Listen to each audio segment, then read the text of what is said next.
શ્રદ્ધા, બોલો. આજે શું બનાવ્યું? આજે ઈદડા. ઓહો, ઈદડા. પણ ખીરું તો નતું. ખીરું નતું, ઇન્સ્ટન્ટ ખીરામાંથી ઈદડા બનાવ્યા. શું વાત કરી? તો ફૂલસી ખરા કે નહીં ફૂલું? હા, તો ફૂલસી જ નતું. આજે હું એક ટિપ્સ આપવા માટે વિડીયો બનાવ્યો કે તમે ખીરું ઇન્સ્ટન્ટ દાળ ચોખા મતલબમાં 1-2 કલાક પલાળીને વાટ્યું હોય અને તરત જ તમારે ઈદડા કરવા હોય, ઢોકળા કરવા હોય, ઢોસા કરવા હોય, કંઈ પણ ઇન્સ્ટન્ટ કરવું હોય તો કઈ રીતે કરી શકાય. કેમ કે અત્યારે આથાવાળું કોઈ ખાઈ શકતું નહીં. આથાવાળું ખાઈ એટલે શરીરમાં હોજા આવી જાય. બધાની જ પ્રોબ્લેમ હોય અત્યારે. એટલે બધા જેમ બને ને એમ ઇન્સ્ટન્ટ વસ્તુ જ પ્રિફર કરે. શરીર માટે બી નહીં સારું એમ. ટાઈમ તો સમજ્યા પણ શરીર માટે બી નહીં સારું. કે તમારે લોચો બનાવવો હોય, ઢોકળા બનાવવા હોય, કંઈ પણ બનાવવું હોય તો કઈ રીતે આપણે ખીરું ઇન્સ્ટન્ટ બનાવીને એનો ફુલાડી શકીએ એનો વિડીયો છે. તો વિડીયો જરા ધ્યાનથી જોજો. તો જો આ ઇન્સ્ટન્ટ મેં દાળ ચોખા વાટી દીધા હતા. સવારે ઉઠીને એટલે 3 વાટકી ચોખા, 1 વાટકી અડદની દાળ અને અંદર 2 દાણા મેથીના નાખ્યા હતા અને 2 થી 3 કલાક આ ખીરું પલાળ્યું હતું. અને પછી એને અત્યારે મિક્સરમાં વાટી દીધું અને હવે આપણે એના તરત ઈદડા મૂકી દઈશું. આજે રવિવાર એટલે ફરસાણ તો જોઈએ. આજે દાળ ઢોકળી નહીં, આજે ઈદડા. ઈદડા તે આવી રીતે મેં અલગ તપેલીમાં ખીરું થોડુંક લઈ લીધું. બરાબર.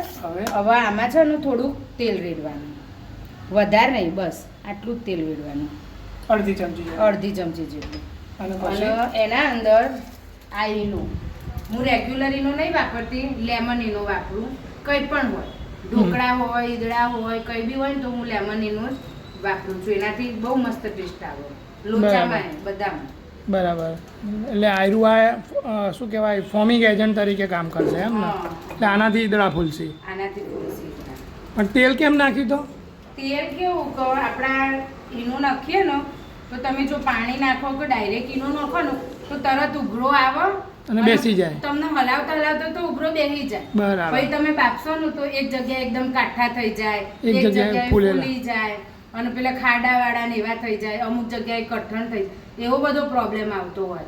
અને તમે આ તેલમાં ઈનો નાખો ને તો તરત ઉભરો ના આવે. બરાબર. તમે બરાબર હલાવો અને પછી ઉભરો આવે. એટલે તરત તમે થાળીમાં મૂકીને ગરમ કરવા મૂકો એટલે એ ઉભરો એકદમ બેસી જાય. ના બેસે. એ ઉભરો ના બેસે. એકદમ વ્યવસ્થિત જે તમને આથાવાળા જોવું ને એવો જ રહે. બરાબર. તો જો તેલ નાખી દીધું. હવે એમાં કેટલો ઈનો નાખવાનો? થોડું, બસ જો આટલો ઈનો નાખ્યો. ઓકે. બરાબર. પછી પાણી સાથે રિએક્શન આપો, જલ્દી ઓઇલ સાથે ના આપો.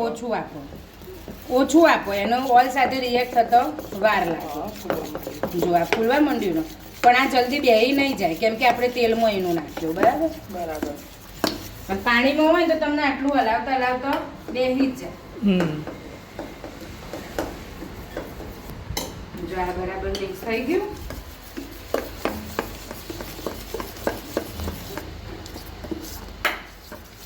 હવે આપણે એનો થાળીમાં મૂકી દઈશું. આપણે પાતળા ઈદડા જોઈએ. આપણે એકદમ પટલા હોય ને, ફૂલેલા ને પટલા, એ મજા આવે. એટલે જાડા નહીં મજા આવે. એટલે આપણે આવી રીતે, એટલે એકદમ ઓછી પછી આવી રીતે થાળી ક્વોન્ટિટી લીધી એમ. હા, પછી આવી રીતે થાળીમાં ફેરવી આવી રીતે ડબલ શેક કરી દેવાનું.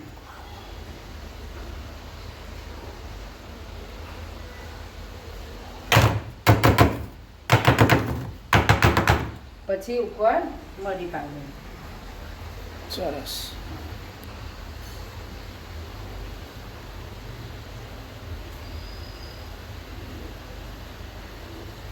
એકદમ મસ્ત.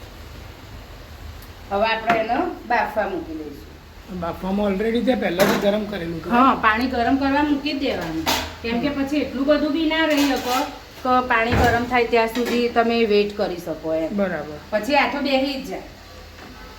એટલે પહેલાથી પાણી ઉકાળેલું એમાં મૂકી દેવાનું. જો પછી આવી રીતે ઉપર કરીએ એટલે ખાતે બે થાળી બરાબર થઈ જશે. હવે આનું 10 મિનિટ બફાવા દઈશું એટલે આપણા ઈદડા રેડી થઈ જશે. 10 મિનિટ થઈ ગઈ છે બાફા મૂકે તો આપણા ઈદડા થઈ ગયા. જો હમણાં ઠંડા પડે ને એટલે હું ખોલીને તમને બતાવી દઉં એકદમ પોચા જુઓ બધી બાજુથી એક સરખા.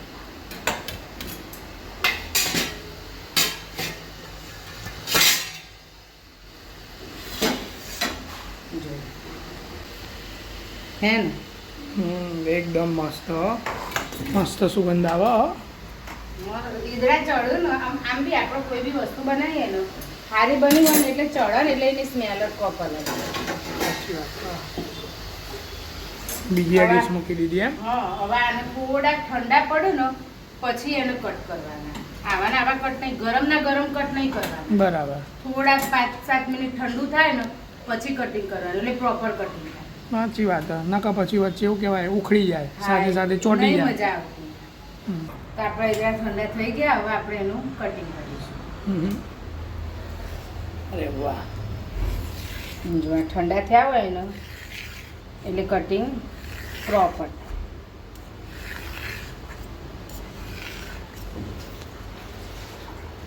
અને એકદમ સોફ્ટ. આપણે કાપીએ ને જ ખબર પડી જાય. ચપ્પુ ચાલે ને કટિંગમાં એટલે જ આપણને ખબર પડી જાય કે સોફ્ટ કે થીક.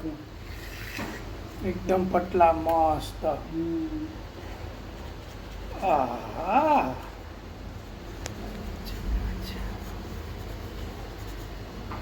પાણી બતાય. આ પટલા હોય ને એટલે પણ જુઓ કેટલા સોફ્ટ. એકદમ આ પટલા હોય અને એકદમ સોફ્ટ. જો જાડીઓ બી પરફેક્ટ બને ઈદડા જેવી જ. આપણે સુરતમાં નહીં મળતા ઈદડા ફરસાણની દુકાનમાં. ફરસાણની દુકાનમાં ને થોડા જાડા હોય અને આપણે જો આપણે ઘેર આમ પટલા ખાધા ને એક મૂકી દીધું હોય ને એકદમ એ મજા પડી જાય. બધા જ ઈદડા જો એકદમ ખબર મસ્ત પડી જાય જો. તો તમે કોઈ પણ આથાવાળી વસ્તુ બનાવતા હોય ને તમારે આથો ફર્મેન્ટ કરીને દહીં નાખીને ના લાવવું હોય તો તમે આ રીતે બનાવશો ને ઇન્સ્ટન્ટ ખીરું કરીને તો બધી જ વસ્તુ મસ્ત થશે. એકવાર ટ્રાય જરૂર કરજો, બહુ મજા આવશે.